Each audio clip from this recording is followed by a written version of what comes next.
오늘은 동기를 살피시는 하나님이라는 주제를 가지고 여러분과 함께 말씀 나누고자 합니다.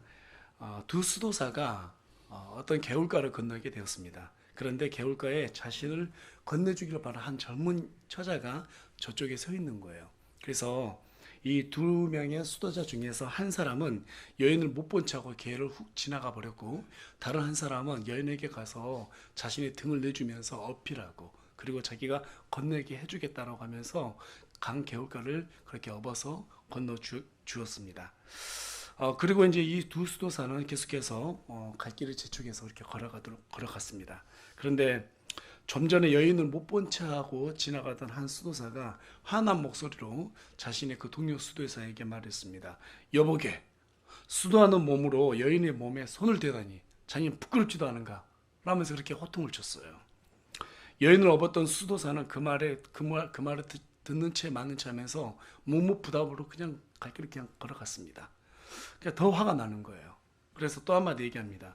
자네는 단순히 그 여인이 개울을 건널 수 있도록 도와줄 뿐이라고 그렇게 말하고 싶겠지만, 여인을 가까이 해서 안 된다는 것이 우리 수도사들의 신성한 계율임을 잊었는가? 라고 하면서 또 다시 호통을 치는 거예요.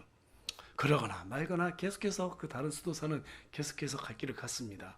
옆에서 계속해서 말하는데 나중에는 드디어 이 수도사가 입을 열었어요. 뭐라고 말하냐면, 이 사람아, 나는 벌써 2시간 전에 그 여인을 개울가에서 내려놓고 왔는데 왜 자네 여전히 그 여인을 등에 업고 있는가?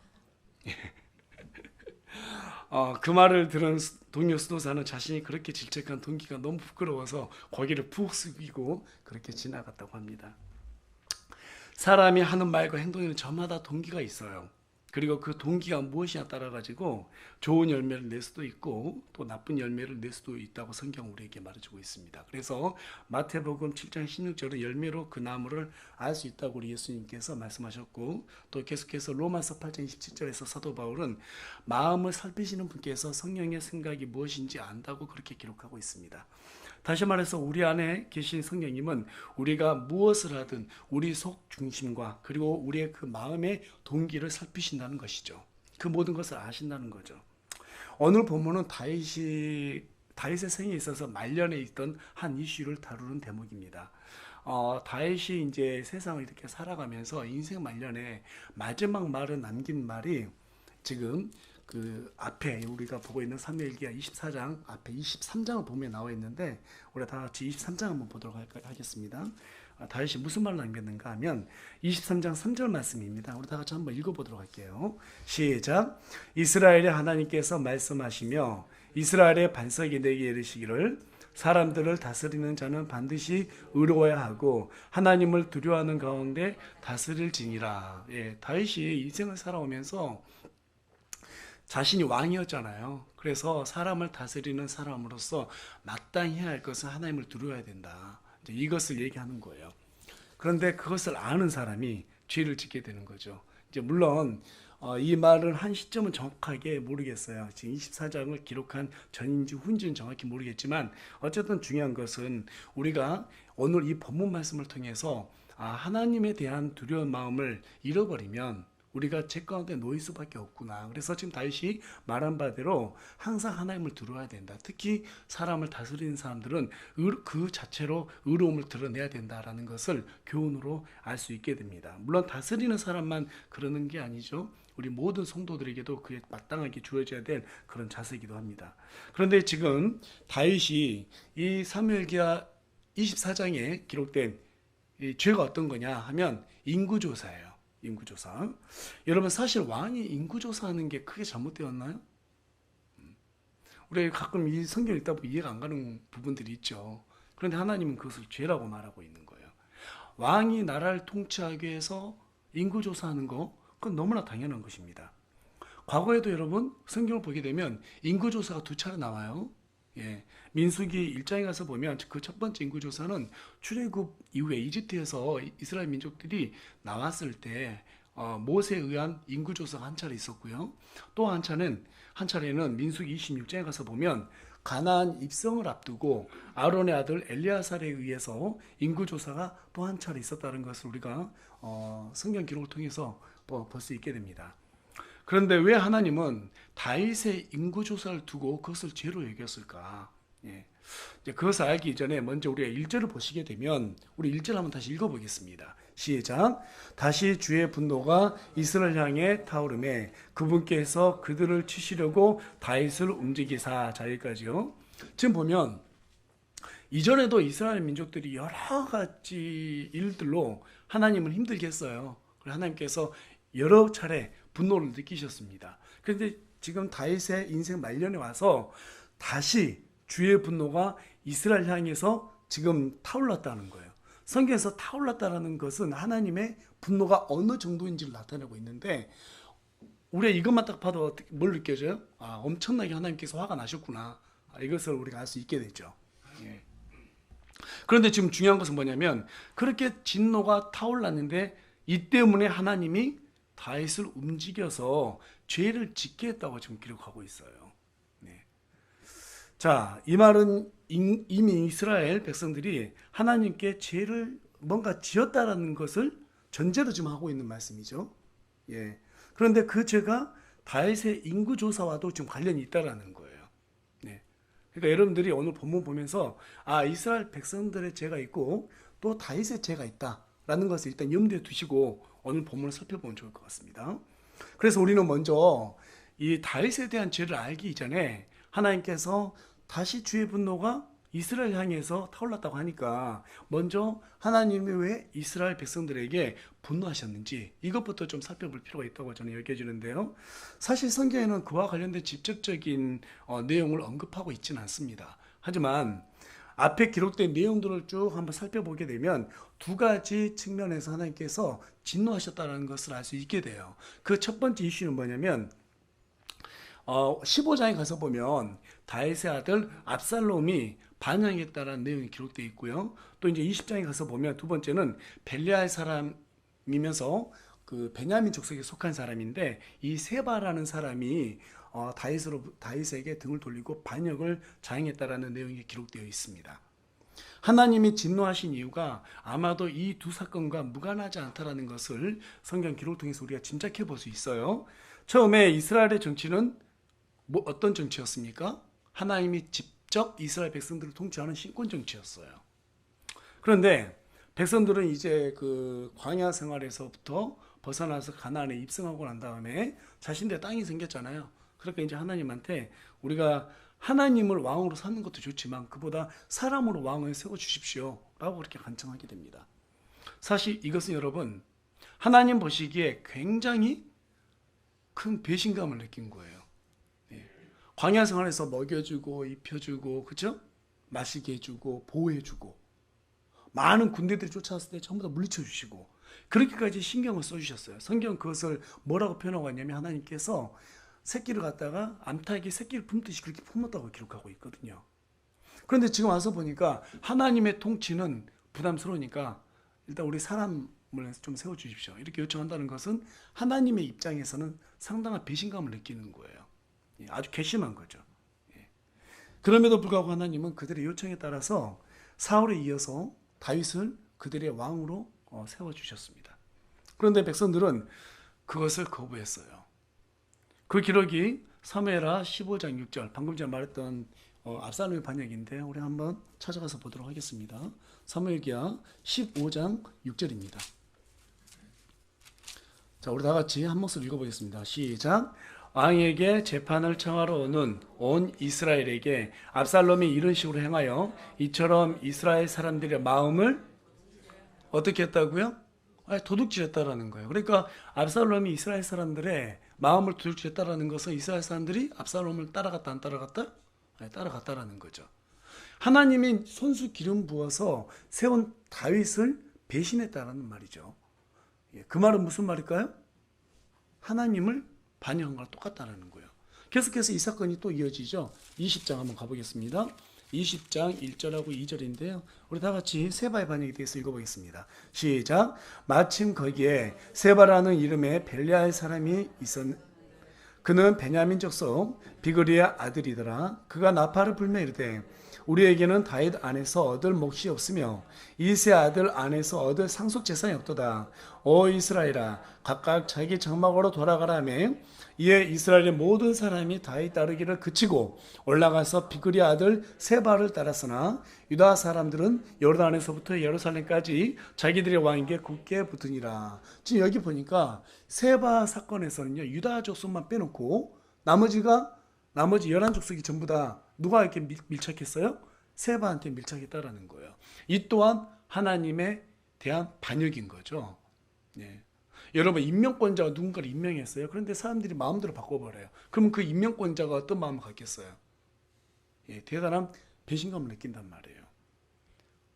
더구나 암탉으로 품듯이 그렇게 보호해줬는데 지금 그 임명권자가 하나님이신데 하나님을 대신해서 자기들 입맛대로 지금 갈아치우겠다라는 거예요.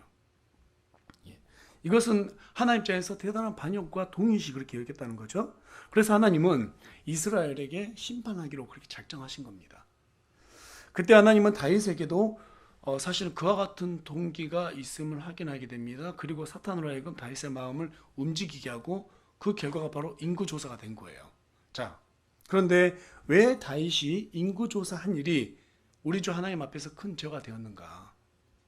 그리고 만일 이 죄와 이스라엘 백성들은 또 그것이 발견됐다면 어떤 상관관계가 있는가? 이거에 대해서 이제 우리가 좀 살펴볼 수 있게 되는데, 먼저 하나님께서 다윗이 인구조사한 일을 두고 진노하신 까닭은 여러분 인구조사 그 자체가 잘못된 것은 아니죠. 문제는 다윗의 마음속에 감춰진 동기에 있는 거예요. 그 동기가 무엇이냐 하면 우리 본문 9절 말씀 보도록 하겠습니다. 우리 다 같이 9절 말씀 읽겠습니다. 시작. 요압이 백성의 수의 총계를 왕에게 주었는데 이스라엘 안에는 칼을 뺀 용맹한 자 80만 명이 있었으며 유다 사람은 50만 명이었더라. 지금 보니까 칼을 뺀 용맹한 자들이 지금 100만이 넘게 있다라는 거예요. 자, 그러니까 이 말은 무슨 말이에요? 다윗이 인구조사한 이유가 군대의 수가 얼마나 됐는지를 확인하고 싶었던 거예요. 그래서 그 숫자를 확인해서 당시 다윗 주변에 있던 강대국만큼 그 이상으로 이스라엘을 갖다가 확장하고 싶다라는 그런 제국의 꿈, 그 야망을 품었다라는 거죠. 그 야망이 생기니까 이스라엘의 진짜 왕이신 하나님이라는 것을, 진짜 왕이 하나님이라는 사실 그것을 망각하고 자기 임의대로 내가 내 야망을 펼쳐 보이겠다라는 그런 마음의 동기를 이제 품었던 것이 여기서 드러나는 거예요. 여러분, 예수님이 이 땅에 오실 때 어떤 신분으로 오셨어요? 유대인의 왕으로 오셨죠. 그렇죠? 이스라엘의 왕으로 오셨어요. 사람들은 그것을 거역했습니다. 여러분, 하나님이 진짜 우리의 왕이라는 거 믿으세요? 믿으세요? 예. 우리 마음으로 진짜로 믿어야 돼요. 우리 그리스도인들은 물론 이 나라에 사는 동안, 우리가 몸을 갖고 사는 동안 이 나라 대통령은 현재 문재인 대통령, 그렇죠? 예, 그런 사람들의 위정자를 따라야 됩니다. 하지만 진짜 우리의 영적인 왕은 누구세요? 바로 우리 주 예수 그리스도. 우리 하나님이세요. 네, 하나님이세요. 이건 그대로 똑같이 다윗에게도 적용이 되었습니다. 이스라엘의 왕이었던 다윗은요, 진짜 자신 위에 있는 진짜 왕은 하나님이라는 것을 늘 인식하고 있었단 말이에요.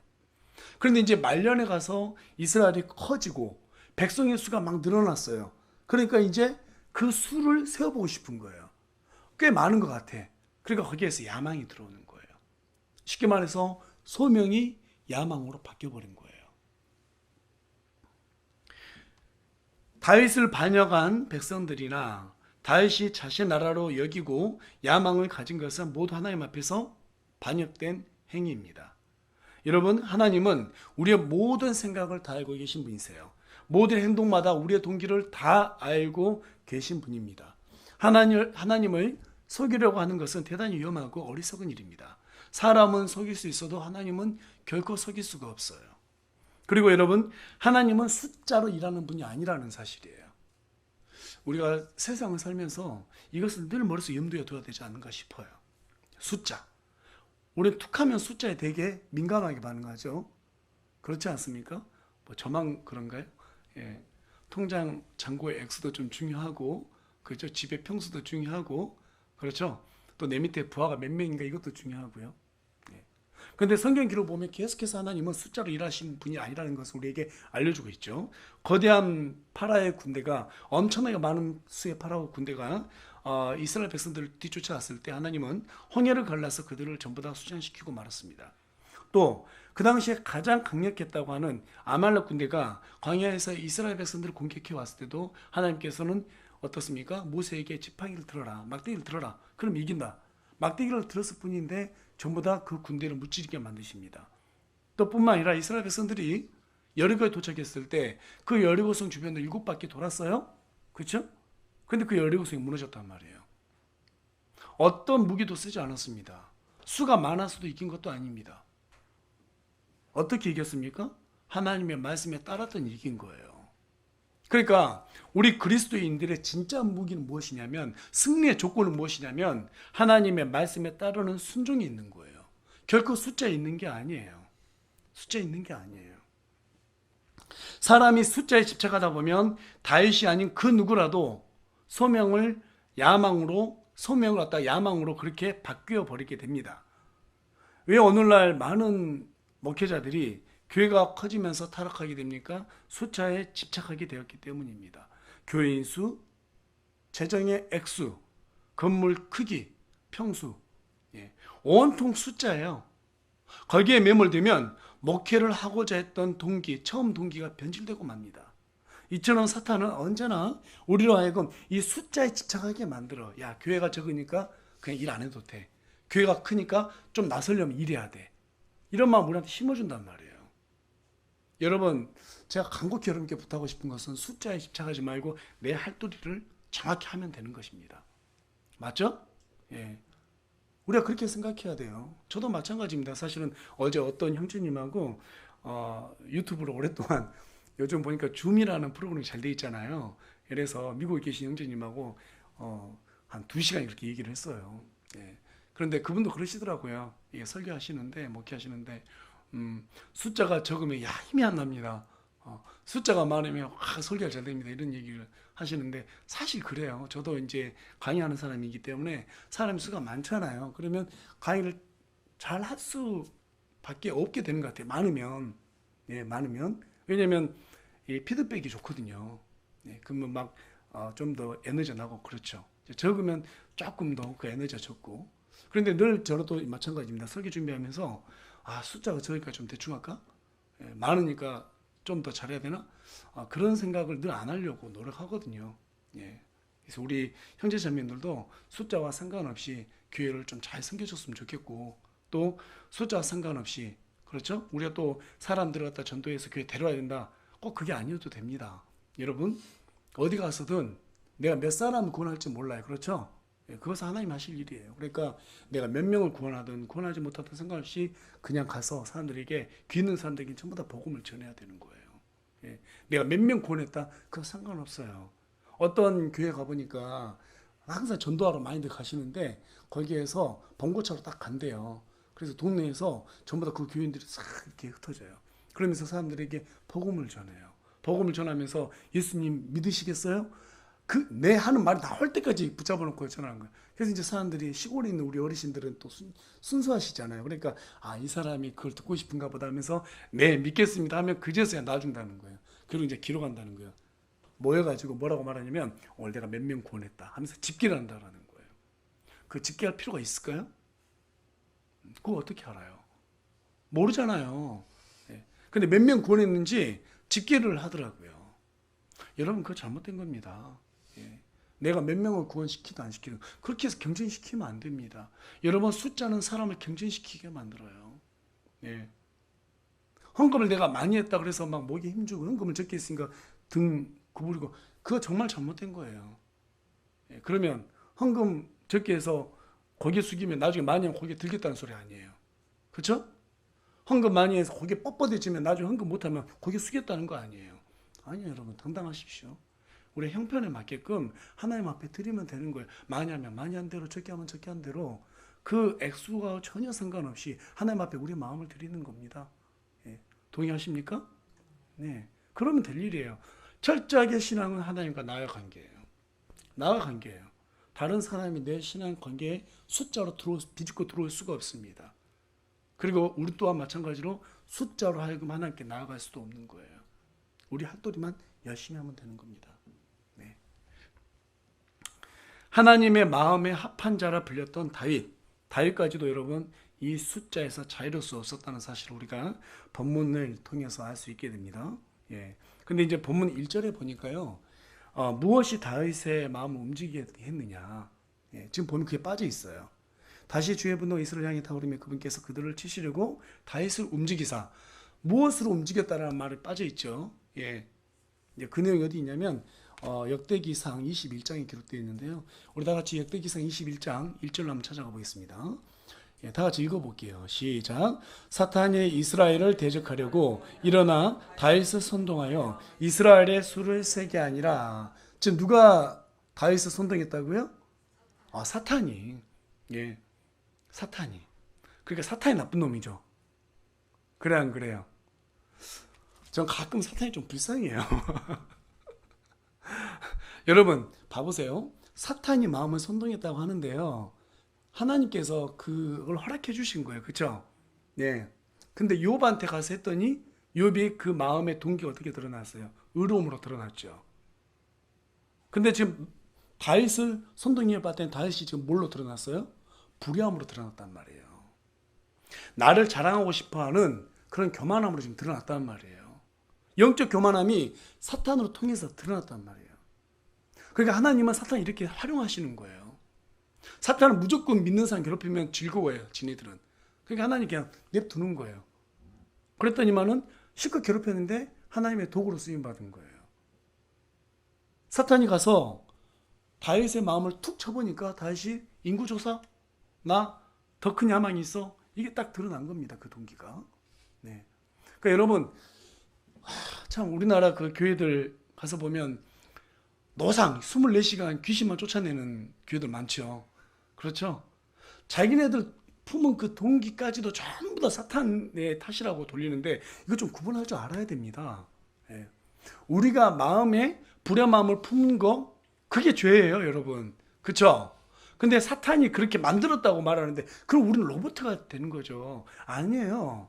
예. 하나님은 때론 그렇게 사탄을 통해서 우리의 마음을 동기를 드러내신단 말이에요.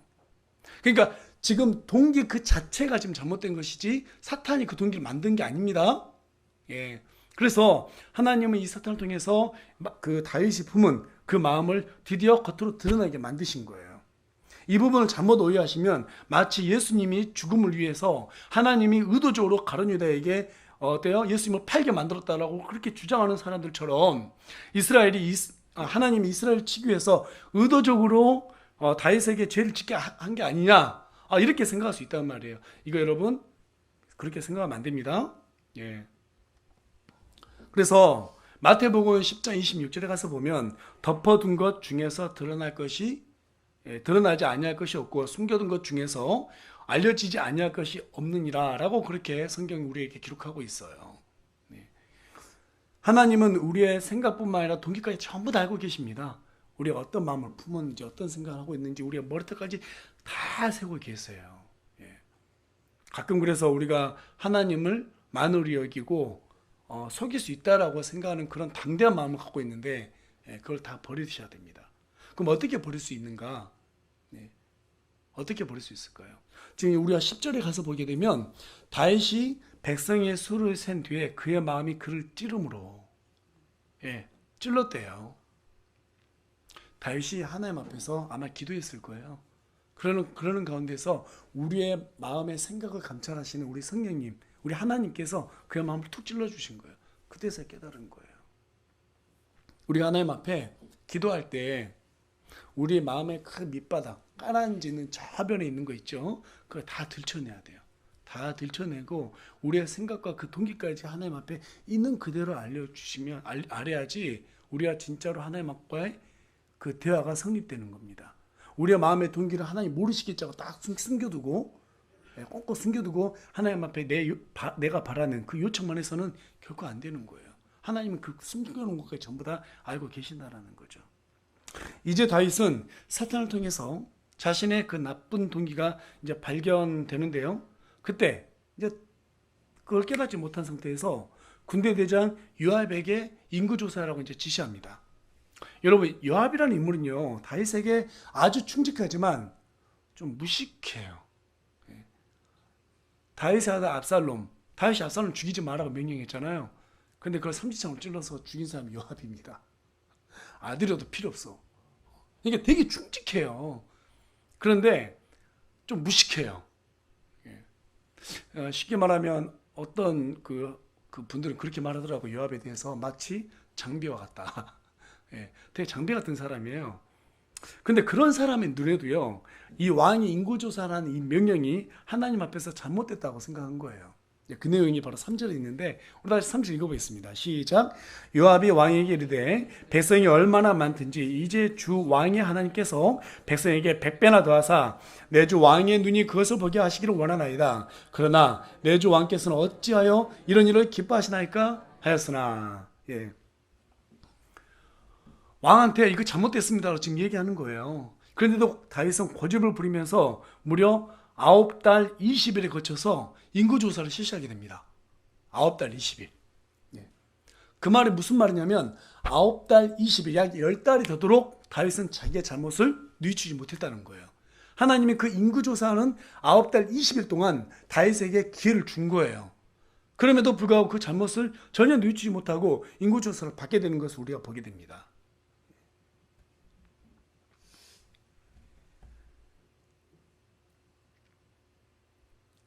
사람이 어떤 마음을 품을 때 그 마음에는 늘 뭐가 있다고 그랬어요? 동기가 있다고 그랬죠? 그 수단이 있습니다.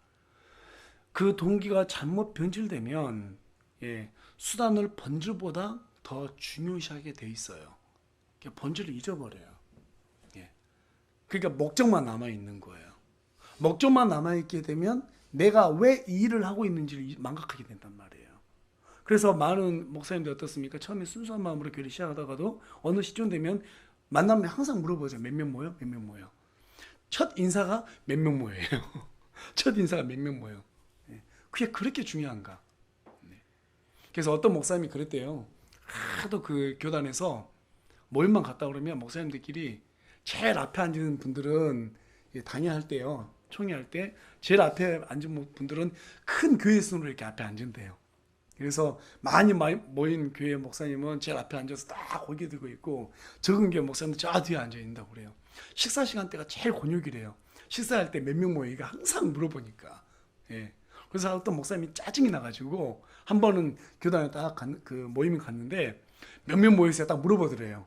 그래서 꽉 찹니다. 그랬대요. 그래서 그래요? 또 다른 목사님 물어봤대요. 몇 명 모이세요? 꽉 찹니다. 그 말은 무슨 말이냐면 하나님이 나에게 주셨기에 나는 만족합니다. 이런 의미로다가 자기는 약간 가정에서 얘기한 거예요. 그랬더니 목사님들이 야, 있잖아. 저 교회 있잖아. 가득 찬데 이게 이제 소문이 났던 모양이에요. 그래서 목사님들한테 전화가 왔다라는 거예요. 한번 자기가 붕괴하면 안 되겠냐고. 그러시라고. 그렇게 해서 이제 붕괴한다고 그러니까 성도님들이 또 자기 목사님들 체면 살려낸다고 친척들 다 데려왔다라는 거예요. 이제 붕괴를 했는데 감사하게도 그 친척들이 하나님 믿는 일이 생겨나고 그래가지고 진짜로 가득 차게 되었다라고 언제 한번 간증한 걸 들었습니다. 그러니까 여러분도 많이 가득 찬다 그러세요.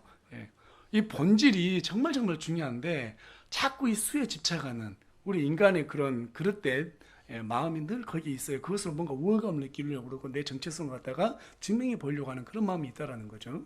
그래서 우리가 이런 어떤 인간적인 어떤 생각에 매몰되게 되면 본질을 잃어버립니다. 수단을 본질보다 앞세게 되잖아요. 그렇게 되면 100% 타락했다는 증거입니다. 다른 게 아니에요. 그래서 우리는 항상 기도하는 가운데 우리가 하는 일에 대한 동기를 살펴야 할 것입니다. 자, 이제 다윗이 요압으로부터 인구 조사를 하게 된 이 결과를 이제 보고받게 됩니다. 보고받게 되는데 그 수가 이스라엘은 몇 명이라고요?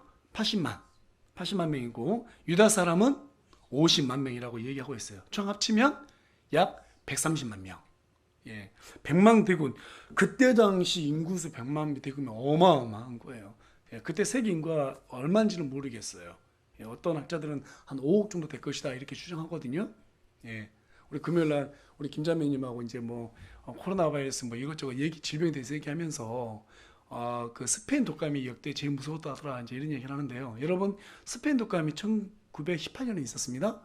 그때 인구수가 몇 명이었는지 아세요? 지금 우리 인구수가 80억이래요. 지금 현재 지구 인구수가 예, 불과 20년 전만 해도 70억이라고 그랬잖아요. 지금 80억이 넘었다고 합니다.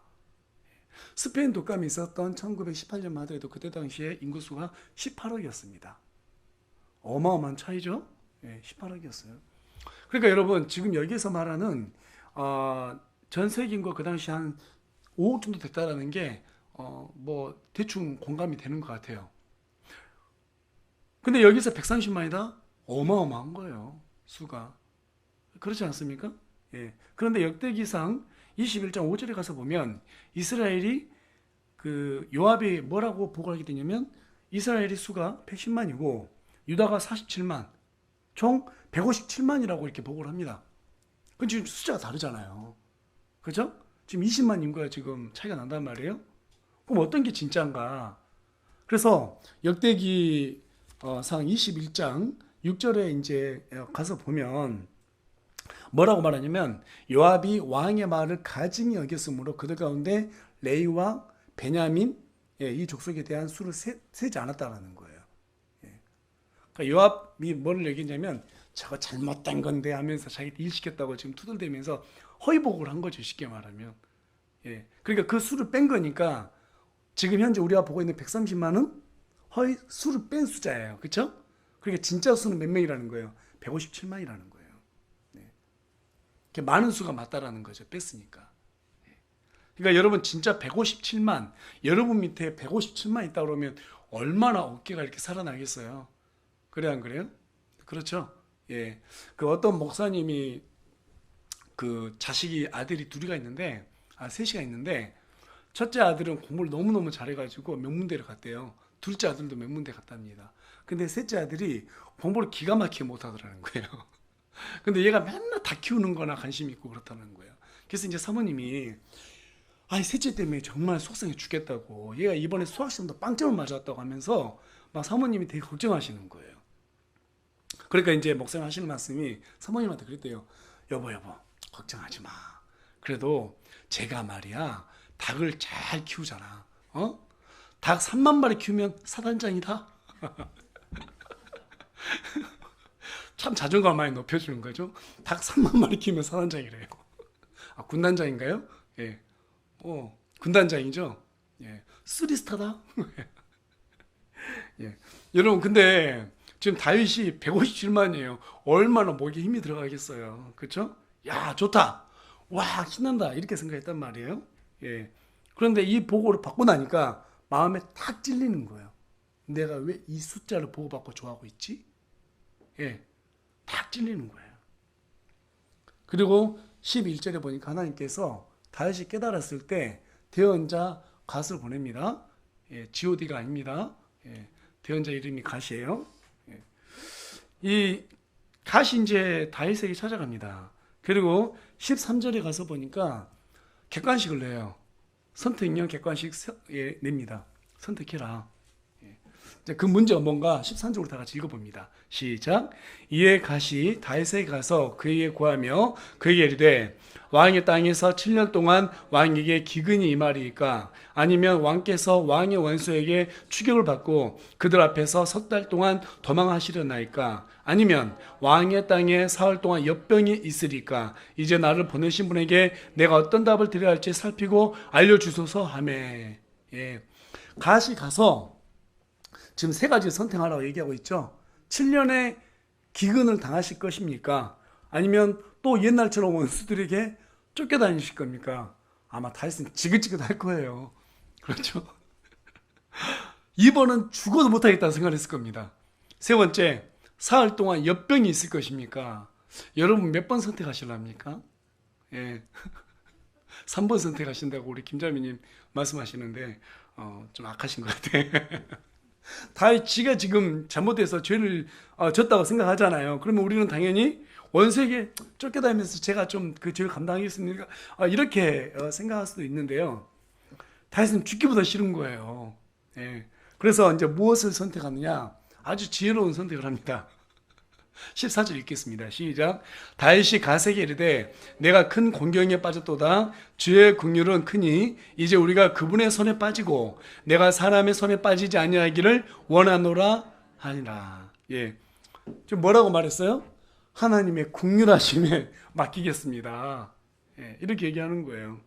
그랬더니 하나님께서 바로 그 다음날 아침에 엿병을 선택해서 엿병이 걸리게 만듭니다. 그런데 하루 만에 그 죽은 숫자가 몇 명이라고 말하고 있느냐? 우리 15절 볼까요? 시작. 이제 주께서 그 아침부터 정하실 때까지 이스라엘 위에 엿병을 보내시니 단에서부터 브엘세바 이리까지 백성 중에서 7만 명이 죽으니라. 몇 명이 죽었다고요?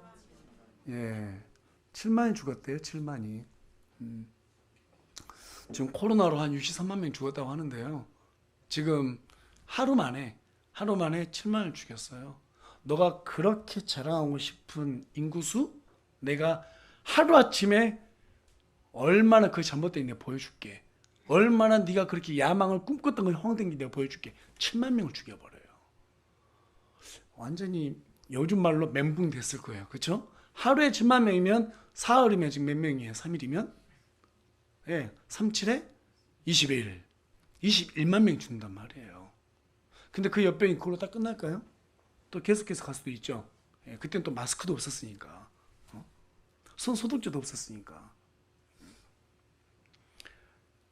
야, 이거 정말 큰일 났구나.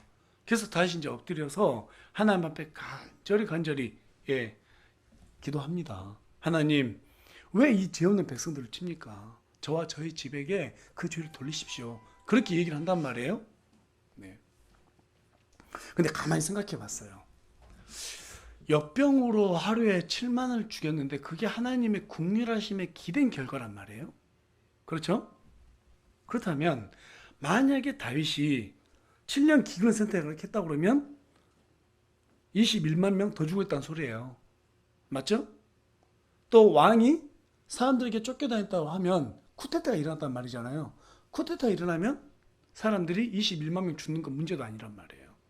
아마 그보다 더 죽었을 것이다. 다윗이 정말 현명한 선택한 거예요. 저는 여기에서 한 가지 깨닫는 게 뭐냐면 우리가 죄를 지어도 하나님의 긍휼하심을 구해야 된다. 예, 긍휼하심을 구해야 된다. 하나님, 제가 이런 죄를 졌습니다. 긍휼하게 저를 봐주세요. 다시 한번 그렇게 다윗이 구했습니다. 아무튼 이러한 결과가 초래된 것은 이스라엘 백성들이 하나님의 통치를 거부한 그 결과. 그리고 또 다윗이 자기 백성들로 하나님을 거역한 반역한 그 백성들로 하여금 또 야망을 품었던 그 결과적으로 하나님을 어때요? 하나님에 대한 또 반역. 이 두 개가 합쳐진 결과가 하루에 7만 명이 죽는 그러한 사건. 이것을 나타나는 거죠. 여러분, 하나님의 통치를 기뻐하십니까? 별로 얼굴은 안 기뻐하시는 것 같은데요. 예, 하나님의 통치. 우리는 사실 하나님의 통치를 기뻐한다고 하면서도요, 되게 부담스러워요. 왜 그렇습니까? 우리의 육은 계속해서 죄를 짓고 싶어 하고요. 내가 원하는 건 뭔가 갖기를 원하거든요. 그런데 우리의 영은 알아요. 하나님의 통치 가운데 있어야 돼. 그러니까 아는 거하고 또 믿음대로 사는 것은 정말 쉽지 않은 일입니다. 그 결과가 바로 우리가 보고 있는 이 본문에 그대로 나와 있는 거예요. 우리가 하나님의 통치를 거부하게 되면 우리의 개인의 삶 속에서도 결코 좋은 결과가 나올 수가 없다라는 것, 좋은 열매가 맺힐 수 없다라는 것을 우리가 깨닫게 되는 거예요. 여러분, 목회자를 비롯해서 오래 교회를 섬긴 사람은 결코 형제 자매 또 주변 사람들을 갖다가 자신의 야망을 위한 도구로 삼아서는 안 되겠습니다. 철저하게 저와 여러분은 하나님의 도구이고 우리가 하나님의 통치 가운데 있다는 것을 날마다 고백할 수 있어야겠습니다. 이제 다윗이 하나님께 간청하는 내용을 우리가 17절을 보게 되는데요. 다 같이 17절 말씀 읽어보겠습니다. 시작. 다윗이 백성을 친 천사를 보고 주께 아뢰어 이르되 보소서 나는 죄를 짓고 악하게 행하였사오나 이 양들 곧 그들은 무슨 일을 하였나이까 원하건대 주의 손으로 나와 내 아버지의 집을 치소서 하니라. 지금 다윗은 백성을 양으로 표현했습니다. 양으로 표현했어요. 양이 잘못하면 그 대가 누가 다 치릅니까? 목자가 치르게 돼 있죠. 다윗은 그 논리로 그대로 하나님께 지금 가고 있다는 거예요. 이 양들도 잘못한 거고 나도 지금 잘못했어요. 그러니까 모든 책임을 저한테 돌려주십시오. 제가 책임지겠습니다. 네. 그러자 하나님은 갓 대언자를 통해 가지고 아라우나의 타작마당에 가서 다윗에게 제사를 드리면 그 진노를 거두겠다라고 말씀하십니다. 그런데 당장 희생물이 없어요. 그때 22절에 가서 보니까 아라우나가 제사를 드릴 기구와 소들을 전부 다 다윗에게 주겠다고 바치겠다고 그렇게 말합니다. 하지만 다윗이 뭐라고 말해요? 우리 24절 읽어볼까요? 시작. 왕이 아라우나에게 이르되 아니라 오직 내가 반드시 값을 주고 내게서 그것을 살리라. 내가 값을 치르지 아니한 것으로 주 내 하나님께 번제 헌물을 드리지 아니하리라 하고 이제 다윗이 은 50세겔로 타작마당과 소들을 사고. 다윗이 지금 뭐라고 말해요? 지금 하나님께서 제사를 드리면 된다고 했으니까 그냥 드리기만 하면 된다 이렇게 생각하지 않았다라는 거예요. 자기가 하나님께 회개했다라고 하는 그 진심을 보이기 위해서 그냥 주겠다는 것도 받지 않았습니다. 반드시 자기의 죄값을 치러야겠다라고 했다라는 거예요. 여러분, 이 땅에 살면서 우리가 하나님 앞에 의로우면은 복을 받습니다. 반드시 받습니다. 믿으세요? 예, 반드시 복을 받아요. 이 땅에서 하나님의 일을 하면 반드시 복을 받아요. 그런데 반대로 하나님께 잘못하면 반드시 화를 당합니다. 믿으세요? 참 일관성이 없네요. 여기서 또 아멘을 안 하세요. 정말 화를 있습니다. 그런데 우리 하나님의 긍휼하심은 커요. 그래서 우리가 하나님 앞에 회개하고 진심으로 회개하고 우리의 죄값을 치르겠다 하면 하나님께서 그 모든 것을 전부 다 없이 해주시는 분이십니다. 믿으십니까? 예, 부디 여러분 여기에서 우리가 한 가지 발견할 수 있는 또 한 가지 사실이 있는데 그게 뭐냐면 다윗이 인구조사로 자신의 교만함이 드러났죠. 그런데 그 죄에 대한 대가를 뭘로 지금 마무리합니까? 예배로 마무리하고 있어요. 예배로 마무리하고 있어요. 예배를 통해서 하나님께서 그 다윗의 죄를 또 이스라엘의 죄를 전부 다 제거해 주셨단 말이에요. 그런데 여러분 매주마다 나오는 이 예배를 경시 여기지 마시기 바랍니다. 예배는 우리가 하나님을 거역했던 모든 죄들을 갖다가 전부 다 짊어지고 와서 한 주간의 삶에서 내가 잘못했던 그 모든 것을 이 예배 가운데 우리의 몸을 거룩한 산제사로 드리면서 하나님 그래도 나를 받아주십시오라는 믿음의 고백입니다. 믿으십니까? 예, 그 내용에 대해서 로마서 12장 2절은 기록하고 있어요. 여러분 예배를 통해서 영이 회복된다는 사실을 믿으시기 바랍니다. 그래서 저와 여러분에게 하나님께 드리는 이 예배는 너무너무 소중한 것입니다. 결론을 말씀드릴게요. 사람은 수에 집착하면 잘못된 동기를 품을 수가 있게 됩니다. 소명을 가장한 야망은 대단히 위험합니다. 왜 그럴까요? 본주보다 수단을 앞세우기 때문입니다. 성경은 사람이 죽을 때까지 죄와 결별할 수 없다라는 것도 우리가 이 다윗의 삶을 통해서 알 수 있게 됩니다. 다윗이 정말 잘 이렇게 살아오다가 마지막 때 이렇게 마지막 말년에서 또 죄를 짓는 거 보세요. 우리 인간의 야망은 끝도 없어요. 죽는 그 순간까지 이어진다는 거예요. 돈에 대한 욕심, 권력에 대한 욕심, 명예에 대한 욕심, 이것은 죽을 때까지 간다라는 거예요. 하나님은 그러한 우리의 동기를 갖다가 어떻게 하세요? 시험해 보십니다. 시험해 보세요. 그때 우리는 다윗처럼 우리가 만약에 잘못되면 곧장 회개할 수 있어야 되고 또 어떻습니까? 우리가 가진 게 많을수록 또 어떻습니까? 소유한 게 많을수록 하나님 앞에서 낮아지고 겸손하고 욥처럼 우리의 믿음을 드러낼 수 있는 그러한 저와 여러분이 됐으면 좋겠습니다. 그분의 친절한 긍휼하심에 늘 기대고 그분의 통치를 늘 기뻐하시는 저와 여러분이 되길 간절히 소망합니다. 예. 또한 뿐만 아니라 우리가 영과 진리로 드리는 이 예배를 통해서 하나님과 더 가까워지는 그러한 저와 여러분 우리 새우물 침륜교회가 되길 간절히 소망합니다. 예, 기도하겠습니다.